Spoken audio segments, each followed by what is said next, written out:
Right now, somewhere in the deepest trench on Earth, there's a creature existing at a depth that would crush your entire body in an instant, flatten your bones, collapse your lungs, done. No suit, no submarine, no way out. Built for the one place nothing human could survive. Picture something the size of a house cat crawling around 8,000 meters below the surface, deeper than Everest is tall, turned upside down into the sea. That's a real animal, a giant amphipod, thriving in total darkness, under pressure that would crush a submarine hull like a soda can. That's only the appetizer, little bro. I've got a whole run of facts loaded today. Chocolate that isn't chocolate, a dance that broke sales records, a bone smaller than a grain of rice, and everyone builds toward the biggest secret of all, what's hiding down in the ocean. Because forget everything you think you know about the ocean, that friendly blue world with the singing crab and the talking fish, that's not it. The real ocean is darker, weirder, and colder than anything Saturday morning cartoons ever prepared you for, and today I'm taking you there. Here's one that's gonna mess with you next time you're at the store. White chocolate, the stuff wrapped in the same shiny packaging, sold right next to everything else labeled chocolate, technically isn't chocolate at all. Zero cocoa solids, none. It doesn't even qualify by definition, yet it sat on that shelf, wearing the name, for decades without anyone stopping to ask why. So what actually is it then? Cocoa butter? The fat pressed out of the cocoa bean, mixed with sugar, milk, and whatever flavoring they want to throw in. That's the whole recipe. No cocoa powder, no cocoa mass, none of the actual bean that gives real chocolate its color and its bitterness. It's basically flavored fat wearing a chocolate costume. Now switch gears with me for a second, because this next one's wild. Back in the day, a song called The Duck Dance sold over 2.5 million copies in France alone. Not streams, physical copies. That number made it one of the biggest selling singles the country had ever seen, and it happened before most of your parents even had kids. That kind of number locked it in as France's best-selling song of 1983, full stop.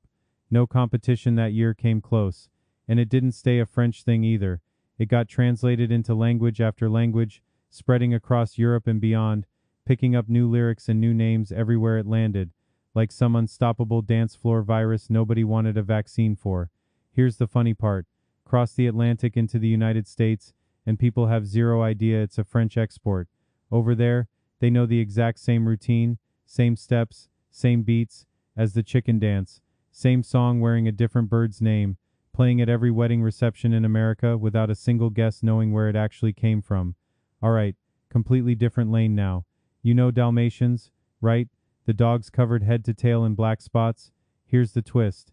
Every single one of them is born completely white. No spots. Not one. If you saw a newborn litter, you'd swear they were a totally different breed. Plain white puppies with nothing on them at all. Those spots everybody associates with them, they don't show up until the puppy's about 2 to 3 weeks old. The pigment sort of activates over time, spot by spot, until the pattern you recognize slowly builds itself in. So the dog you picture in your head literally has to grow into its own identity before it even looks like itself. Now here's a plant that's basically living the same schedule as me. Out of roughly 25,000 known species of orchid on this planet, exactly one of them blooms only at night. It's called the midnight orchid, Bulbophyllum nocturnum, and it is the single nocturnal exception in an entire family of flowers that live for daylight. During the day, while every other orchid is soaking up the sun, this one shuts itself completely closed, flowers sealed tight, nothing showing. Then the sun goes down, and it opens up in the dark, doing its whole blooming routine while the rest of the world's asleep. Honestly, out of 25,000 flowers, that one's basically my spirit animal. Sticking with wild nature for a second, there's a starfish called the Lynchia that can regenerate its entire body from a single severed arm. Cut off one limb, and that one piece can slowly regrow a whole new body, organs and all, until you've basically got two complete starfish walking around from what started as one damaged animal. And here's the part that explains a lot. Starfish don't have a brain. Not a small one, not a hidden one, none at all. Their whole nervous system runs on a decentralized network spread through their arms instead. Which, if you think about it, is basically the scientific explanation for why Patrick from SpongeBob makes the decisions that he makes. Different kind of record now. A guy named Brian Berg has held the world record for the largest house of cards since March of 2010. We're not talking a little tower on your kitchen table. His structure runs over 10 meters long, built entirely out of cards balanced against each other with zero glue and zero tape. To put that build in perspective, that record-holding structure used approximately 218,000 individual playing cards. 218,000. Standing over 3 meters wide too, all held up purely by weight, angle, and patience most of us don't have. One wrong breath in that room and years of work could have collapsed in about 2 seconds. Totally different direction. The word avatar, the one everybody uses for gaming profiles and movie titles, didn't start in tech or in Hollywood. It came out of India, originally, and it means descent. Not descent like falling down stairs, descent as in coming down from a higher plane of existence into this world. Specifically, it refers to the god Vishnu in Hindu tradition, and how he reincarnates himself down into the physical world whenever things get too far out of balance, to restore dharma, basically to reset the moral order of the universe when it's gotten off track. He's come down in different forms throughout different eras, each one an avatar of the same god. Now here's where it gets interesting. In traditional depictions, Vishnu is painted with blue skin, and if you've seen the movie Avatar, you already know what color those tall alien characters are. Blue. The exact same blue, which is either a wild coincidence or a very deliberate design choice. Nobody's fully confirmed out loud. So was that intentional? Did the filmmakers actually pull from Hindu mythology when they designed those characters? Nobody involved has ever officially confirmed it. No interview, no statement, nothing on the record either way. So that one stays an open question, and honestly, you get to make up your own mind on this. Alright, quick one that's gonna wreck your perception of your own eyes. Every single time you blink, and you do that several times per second without thinking about it, your brain actually shuts off visual processing for that split second. It's not that your eyelid blocks the light. Your brain deliberately turns the picture off on purpose. Add up every one of those tiny blackouts across a single day, and you land on roughly 2 hours where you were, technically, blind. 2 full hours, every single day of your life, and you never notice a single one of them happening. Your brain is that good at hiding the gaps and stitching the picture back together seamlessly. Switching lanes again, there's a real fruit called the pineberry. It looks like a strawberry that forgot to turn red, completely white on the outside with little red seeds dotting the surface. But bite into it and it doesn't taste like a strawberry at all. It tastes like pineapple, which makes absolutely no sense until you actually try one yourself. And it doesn't stop there. Scientists have gone even further and actually engineered strawberries that grow completely blue, not dyed, not painted, genuinely blue from the inside out through genetic modification. At this point, you could basically call them mutant strawberries, because nature definitely wasn't the one that decided fruit should come in that color. Here's a wild one you need to see, not only here. There's a real cabin, tucked out in the woods, that's essentially invisible. Not through some sci-fi tech. The builders swapped regular walls for actual mirrors, so the whole structure reflects the trees around it instead of standing out against them. And it actually works, better than you'd expect from a trick that simple. From most angles, especially from a distance, that house nearly disappears completely into the forest behind it.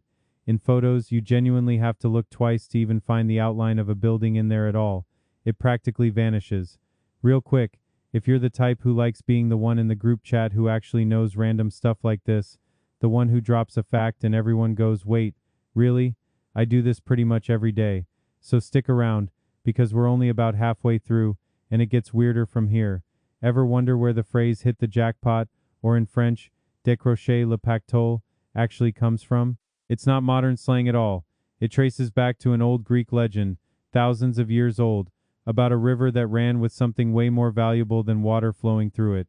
According to the legend, the river Pactolus once carried actual gold dust downstream in its current, real gold, drifting through the water like sediment.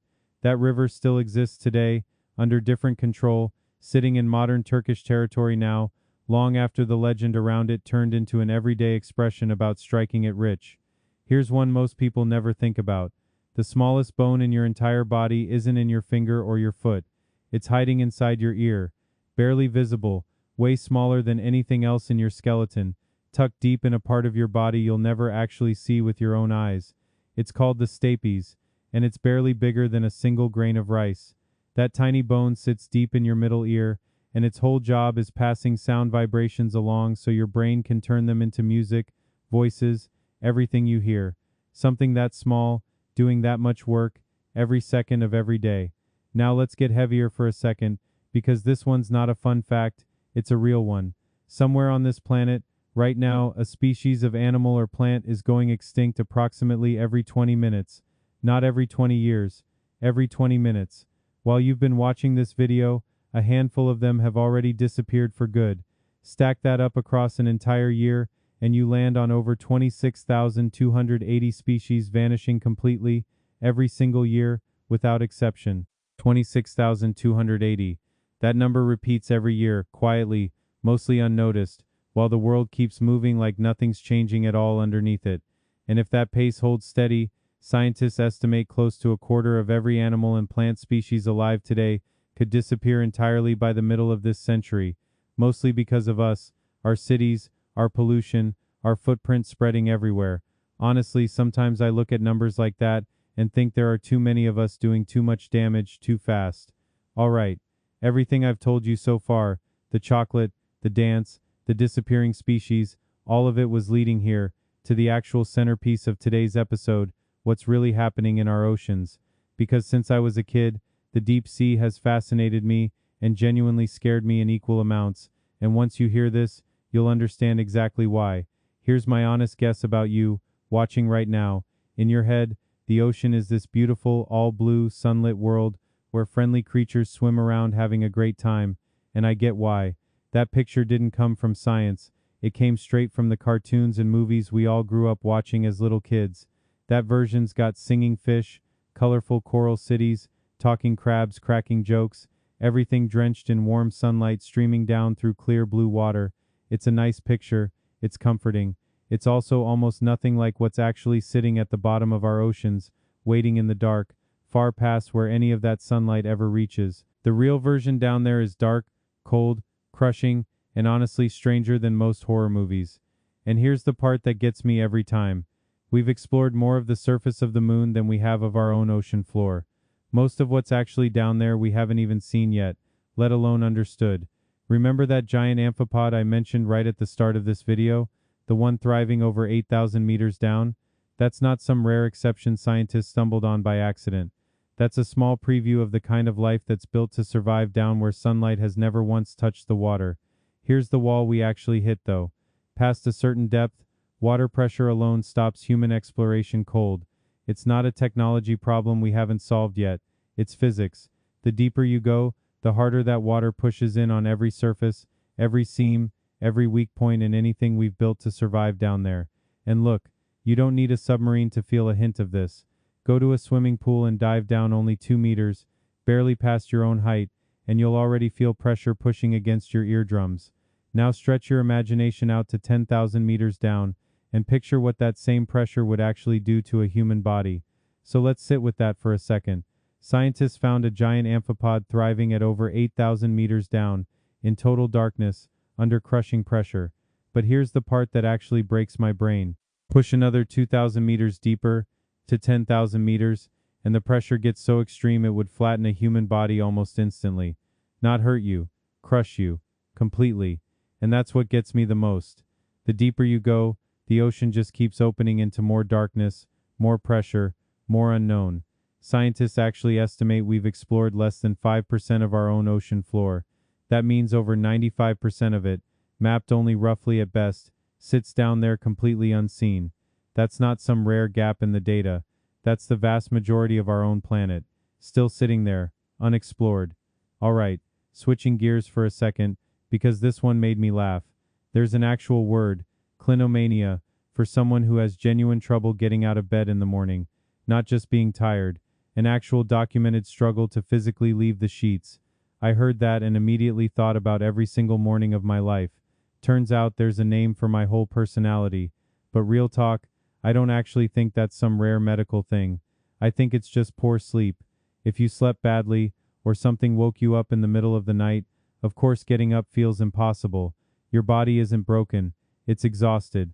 And here's the thing nobody tells you.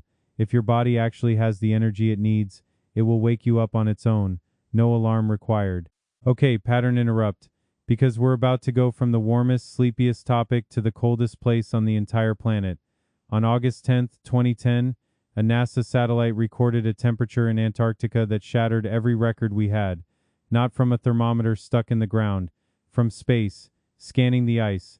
and what it found was colder than anything ever documented on Earth, before or since. So here's the actual number, and I want you to really sit with it. 93.2 degrees Celsius below zero. That's not a typo, and that's not wind chill talk. That's the raw temperature. At that point, exposed skin doesn't just get frostbite, it freezes solid in seconds. It's the coldest confirmed reading in the history of this planet, and it happened in our lifetime. Alright, let's flip from the coldest place on Earth to the strongest thing about you. If we're talking raw power, not size, not endurance, the strongest muscle in your entire body is your gluteus maximus. Yeah, your glutes. Not your biceps, not your jaw, your glutes. It's the single muscle doing the most actual work every time you move, and most people walk around never once thinking about it. Think about everything that muscle is quietly doing for you. It's the reason you can stand up straight without falling forward. It's what pulls your thigh back with every step when you walk or run. It's literally what lets you rise out of a chair without thinking twice. You use it thousands of times a day, and it never once asks for credit. That's strength that just shows up and works. Now here's a correction I actually owe you. In an earlier episode, I told you the tongue was the most powerful muscle in the body. Turns out that's not quite right. The tongue isn't even one single muscle, it's an organ made up of 17 different muscles working together. So the glutes still take the title for raw power, but your tongue is doing something just as wild, coordinating 17 parts every time you talk or eat. Okay, last fact before I get real with you, and this one's for the gamers. You know Ubisoft, right? The massive French video game company behind half the games you've played. The first three letters of that name aren't random. I stand for Union of Independent Bretons, a nod to the founder's roots in Brittany, France. A massive global company, hiding a piece of regional French history right in its own name, that almost nobody knows. Alright, now for the bonus, and honestly, this might be the realest thing I say to you all episode. If you actually want something, the pursuit of that thing has to become vital to you. Not nice to have, not a someday goal. Vital, like eating, like drinking, like breathing. Because the moment it becomes optional in your head, you'll treat it like it's optional, and you'll let yourself off the hook every single time. And here's why that shift changes everything. When a goal becomes as necessary to you as breathing, you stop negotiating with yourself. You give it everything you've got, every single time, because some part of you believes your survival depends on it. That's not motivation, that's a different gear entirely. Most people never find that gear because they never let anything matter enough to force them into it. Because when a man is truly in survival mode, nothing stops him. Not tiredness, not doubt, not other people's opinions, nothing. His whole life is on the line in his own mind, and that changes what he's capable of completely. Find the thing that matters that much to you, and protect it like your life depends on it, because in a way, it actually does.